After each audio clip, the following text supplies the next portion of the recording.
and retains that inside line for Old Hall Corner through the quick right-hander. They go big oversteer, and we're going to lose control completely. Around goes the number 26 of Jocelyn, right in front of the pack. Mercifully, they all go left, he goes right, and there is no further contact. Well, first sort of major casualty of the race, really. Chase Fernandez there. That's what happened. He tried to get to the inside of Chase Fernandez, was squeezed towards the apex, and with that much steering lock through that dip that I mentioned, plenty more opportunities to get those race wins. Charlie Hart hedges his bets there, looks to go to the outside, then dives back to the inside. There's contact further back though, and barreling down the grass goes the number 74 of Alfie Davis. He was trying to go to the outside of Ruben Dan, but he was fully committed and had much more momentum off the corner and cleared both cars ahead of him. That was brilliant stuff. Oh, contact down at Knickerbrook. Around goes Nicholas Ellis, right in front of a group of cars who clatter into each other. Around goes Felix Livesey, and thankfully they all saw him just at the last moment, but that was a bit of a clumsy moment coming out of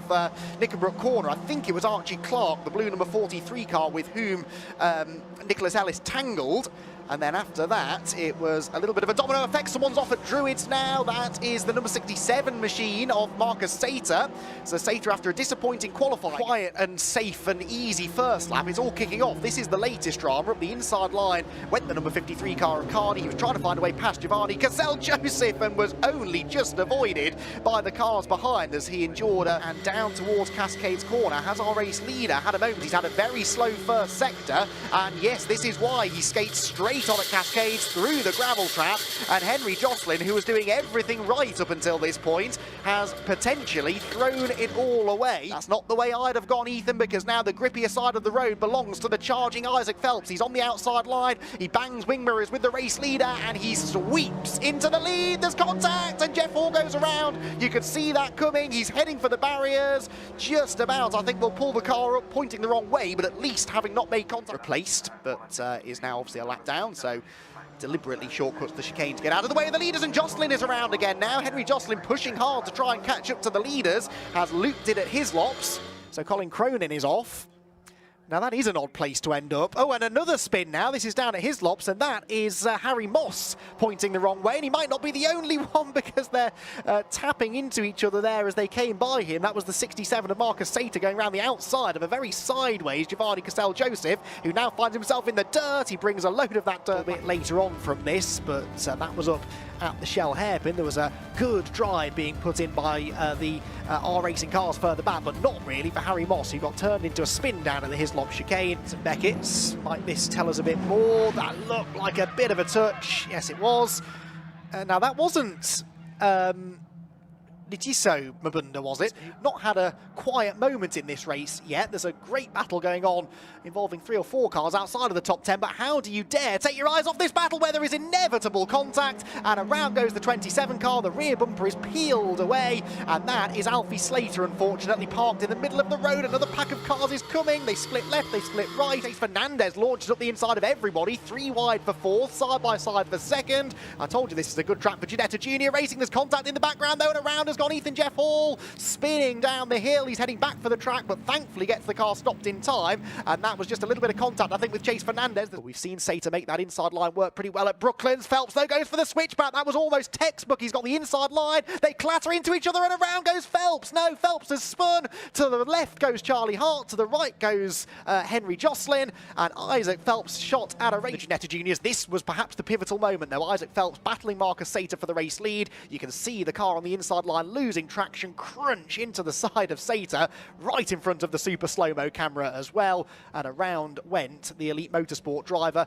The real miracle, actually, is that he doesn't then get collected by either Henry Jocelyn or Charlie Hart, who go either side of him, look, just there. Brilliant reactions from both of them, and also that Marcus Sater at that point. Oh, and then this is how Slater ends up in the gravel. That's interesting. So as Phelps rejoined, he immediately tried to squeeze out Slater, and poor old Alfie ends up with 2 wheels on the grass, and in these conditions, there's only one result from that, and that's a spin into the gravel trap. Brilliant pictures from the super slow-mo up at Luffield Corner.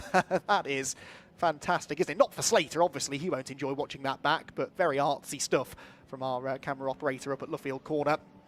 It's a good place to put that super slow-mo, isn't it? It's one of the slowest sequences of corners on the track, actually. You wouldn't think we'd need it there, but it's always an action hotspot in the wet or the dry. By Ginetta Junior standards, that's an absolute gulf between the top two cars.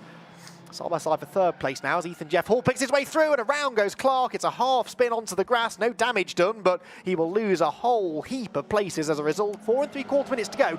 If, and I know already when I start this sentence that I'm wasting my breath, but if the slot were to work together, they could still catch him. Around goes Henry Jocelyn though with a big spin through Farm Corner. Just asked a little bit too much of the tyres. And off onto the grass he went, right up the curb, but can't quite get back ahead of Jude Peters. And the E3 Sport car stays in front. There's a spinner further back. Around has gone the number 18 car. That is Torrin Byrne.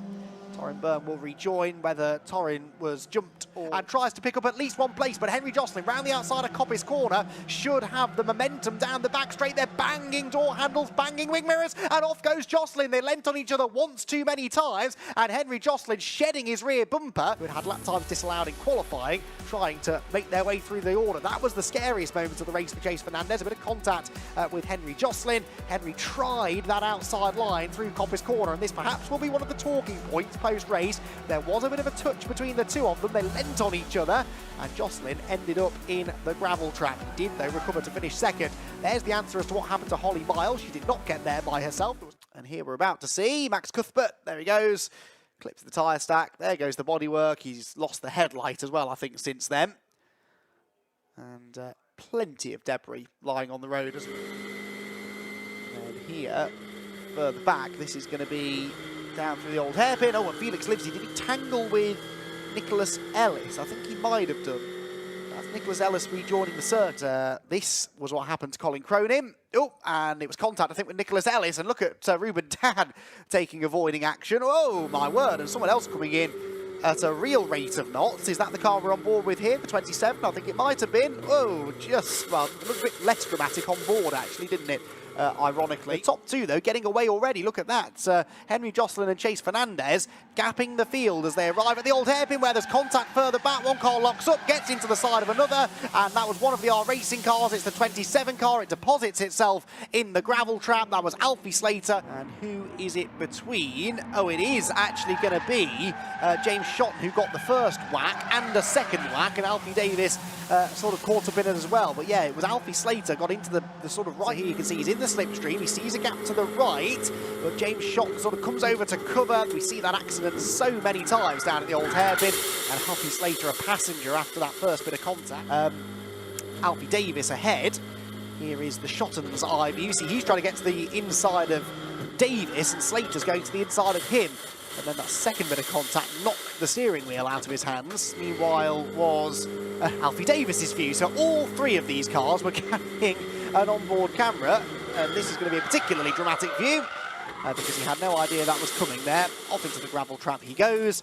Not really making inroads on this top 10. He's 1.7 seconds back, as not anymore 1.7 seconds back, going up the inside rather goes Alfie Slater, and round he goes. He just clipped the door inside of Ruben Dan, and round goes the 27 car, and they come back towards the banking once again. This is on now lap 6. Oh, that's Henry Jocelyn off the road. Jocelyn off the road. Now then, the big question is, did he jump or was he pushed? They were both off, I think, Scott. I think they were both on the ground. Towards Rocket side by side battling here. That's Alfie Davis fending off Colin Cronin, I think, isn't it? With Felix Livesey ahead. And Davis very late on the brakes, but not quite as late as Cronin, who gets into the back of Livesey. They all come together, and unfortunately it's Livesey with broken left rear suspension who ends up pointing the wrong way. He gets going, but will go no further. And also around has gone the number 75 car too of Colin Cronin. He's inventing a completely different racetrack, I can see out of the window. So far into the grass was he, but it is going to be Ethan Jeff Hall who leads at the top of the hill, and a big slide there from the 27 car. What a terrific save, no! Into the side of Isaac Phelps. It looks like Alfie Slater had it saved, but he just could not stop the car. Clatters into the side of Isaac Phelps, and there's absolute carnage at the top of the hill. Isaac Phelps desperately trying to get the car back into first gear. So Henry Jocelyn and Isaac Phelps, two to watch out for. Isaac Phelps launching up the inside of a couple of cars there into the final corner. Is that going to work? It might just have done. Oh, one of them goes around, and that was Niticio Mabunda, I'm afraid. Top three absolutely has won. In fourth place, it is Henry Jocelyn. Fifth is Marcus Sater, and then in sixth, Charlie Hart. And a great battle pack here with Whoops, a spinner in the background. Everybody locking up, coming into the corner. 28 on the outside line there. Ingram Hill, number 5. That's got him on the inside line for the next corner. One with damage. Look, the white car there. That's number 18, is it not? Yes, it is. So there is Torin Byrne. And Whoops, all over the grass goes Jude Peters. Possibly with a bit of help, demolishes the corner marker, but should be able to rejoin, who, despite having been able to attack on the run to turn 1 and at the end of the Bentley Straight, has not been able to find a way through into the race lead. Big dive for third, and contact is made as up the inside clatters Henley Jocelyn, and that was against the pole position driver, Alfie Slater, and it has left Henry Jocelyn sitting on the grass, waiting now for a gap in the traffic. He just sets off anyway and causes yet another impact, and that was not that intelligent, I'm afraid to say, because he could see the traffic coming and just drove straight into the cars that were coming out of the last corner. Straight. Getting a replay of dramas here at the start of the lap. Nicholas Ellis is one of them, and bodywork flies off Jude Peters' car. Chase Fernandez, race leader, Henry Jocelyn behind him, and then in third spot, Ethan Jeff Hall, as they hit the brakes, come now down into the hairpin. Whoops, drama in the background. That's Clark going off the road. Inevitable contact as the car comes across the circuit, gets collected by others. The one that really suffered out of all of that, though, was the innocent Isaac Phelps, who suddenly was assaulted. 3, we had Colin Cronin get sideways, and here, yes, Clark got hit from behind, didn't he, by Torin Byrne, I think. That's what put him on the grass. Byrne collected him again. And then around also went 28, Harry Moss. This is Clark. There's the impact from behind. So he was hit by Byrne, and then there's just nothing he can do. He comes back onto the circuit, into the side of Phelps, gets whacked a second time. And with cars broken and parked on the side of the road, that is it. Harry Moss at 28 on the outside with bodywork damage already, getting caught up in it. And let's have another look. So have a look at, I think it was Torin Byrne making his move across the road, and just at the top of the shot on the left, he just clips the back of Archie Clark as he goes from one side of the road to the other. Clark comes across the road and bangs straight into the side of Isaac Phelps, who's very, very lucky that he got away unscathed out of all of that, was able to get the car back to the start line, and then others. 3:43 on the clock, almost as if he's listening to me, drops back into P2. Oh no! Oh, it had to happen, it had to happen. That's Archie Clark and Alfie Slater who have gone round. I think Chase Fernandez was involved in that contact, but managed to keep going on the outside line. But Richard, they couldn't keep that up. Heading towards Beckett for the penultimate time. It's Isaac Phelps who tries the outside line on Chase Fernandez. Fernandez will not want to let him through and escorts him beyond track limits, and then gives him a big hip check on the exit of the corner. Phelps on the grass. Fernandez now tries to fend off Charlie Hart, not marching through the order, is he? Here, though, comes another challenge from Ethan Jeff Hall to the outside into the Fogarty S's. That's a brave move to try and make. They touch wing mirrors side by side through the chicane, and they make contact, and around they will both go. Right in front of the field, the top 2 in the championship. Fernandez is out. Ethan Jeff Hall continues, and how pivotal a moment could that prove to be when we get to the Brands Hatch finale. Colin Cronin now leads the race. This is Colin Cronin, who's never had a podium in the Ginetta Junior Championship. The inside's taken by Fernandez, so he goes down the outside. He's much later on the brakes. Look at the ground he gains in the braking zone. There's a tiny touch, but that, I don't think, unsettled the car. He's just on the wet side of the road and had to avoid the tyre stack that was on the inside of the corner. That's why he sort of came careering back into the road and into the side of Chase Fernandez. Here's the other angle. You can see he's on a collision course with that tyre stack. The only option, really, at that point is to turn left. The trouble is, his teammate is in his path, and around they will both go. And that chicane is so often a trouble spot on this track, and we've just seen why. You can't really, in these conditions, easily go side by side through there. The seas part beautifully for Colin Cronin, and Marcus Sater had ideas of getting up the inside of him as well, going into the Melbourne hairpin. They, I think, touched slightly going down the hill to risk a repeat of that contact we just saw at that point on the circuit. Slots into third position. Ruben Dan now up the inside of Archie Clark for fourth. He's sideways and gets into Phelps. No, around goes Phelps, and that's another championship frontrunner in trouble. There is carnage behind as they scatter to avoid. Ruben Dan will surely have to pit. And that was all because he went to the inside of the road. It's wetter on the inside. It's a tighter line anyway. Couldn't get the car stopped. Battle was well and truly joined between the two of them, whilst further back Alfie Slater got it all wrong down at the old hairpin and skated through the gravel trap. Jack Robinson also had a visit to the pit lane. This is why. Collision with Torrin Byrne up at the top of the first wet race running that they've had, and running out onto that painted curb is a brave thing to be doing, but they all know they haven't all got through safely. Holly Mile is off, and having started at the back of the grid, unfortunately her race does not last beyond the action really happening further back. And look at that, that's Ethan Jeff Hall actually coming up to challenge Charlie Hart as they're 3 abreast behind. James Ellis on the outside, there was never going to be room. Harry Moss was stuck in the middle, and a little bit of contact. Around goes the number 4 car, a second off drive. They've got an enormous queue of cars now forming behind them, including Charlie Hart. Look, all steaming up the inside goes the 27 car. That had contact written all over. He gets into the side of Tom Ingram Hill, and that was Alfie Slater getting it all wrong down at the Melbourne hairpin, and relatively clean run through the first corner until the last car came into view. Holly Mile rotating after possibly a bit of a touch on the apex positions. Isaac Phelps would have 4th place, then Satan would come back through. That, meanwhile, was the moment that our racing imploded in this race. Alfie Slater careering into the side, and this time keeping the car on the circuit.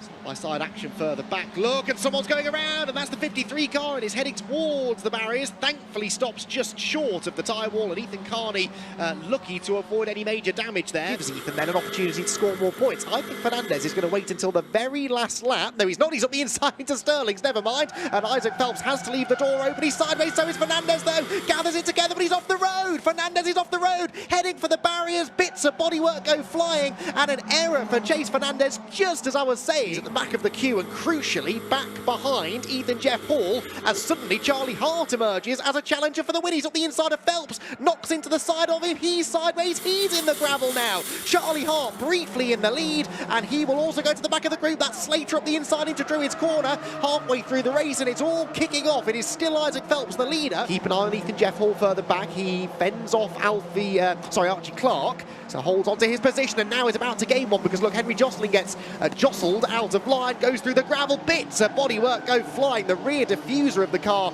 gets absolutely whacked by a car in the middle of the pack. Make it 3 abreast into the final corner. He tried. Charlie Hart got over to cover. They all arrive at Clearways as one, about to begin the final lap of the season. Who is going to get the win? Well, it won't be Isaac Phelps, because he's in the gravel at Clearways and Clark Curve, and by the time he digs his way back onto the track, the leaders will have gone. So realistically, it is now 5 for the lead. Looks like the number 31 machine of Livesey will just be ahead as they work their way in towards the left-hander of Brooklands. But for now, the top 3 out front continuing to do what they do, and a bit of contact now for that 4th and 5th place as they spin round 5th and 6th, in fact, and it's the one who loses out of Ethan Carney. Felix Livesey comes back onto the track in the middle of the next battle, which is still between number 15. Alfie Slater's going to have both of them, I think, as they turn into Maggott's corner. 27 Slater, well, they're making contact. There's a lot of contact.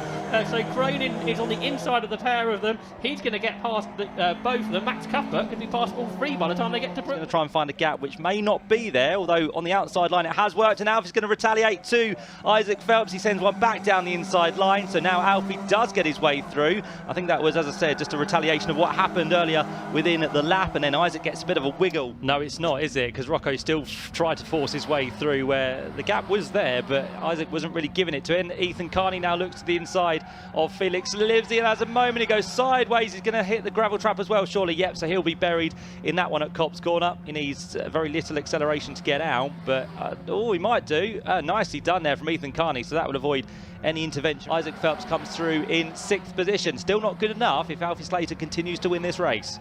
I think yeah, if he wins the race, yes. Oh, and a spin for Rocco Corrin now, so that's going to change things again. We're going to have to change the spreadsheets, I think, on the last lap to see exactly what happened. The best case scenario for Phelps is he gets to 4th, because we think that would be enough. Into Beckett's, and the lead's all changed, hasn't it? So Colin Cronin has gone through. Could he win this championship yet? Joseph Smith is 2nd. For Alfie Slater is down to 3rd. All of it.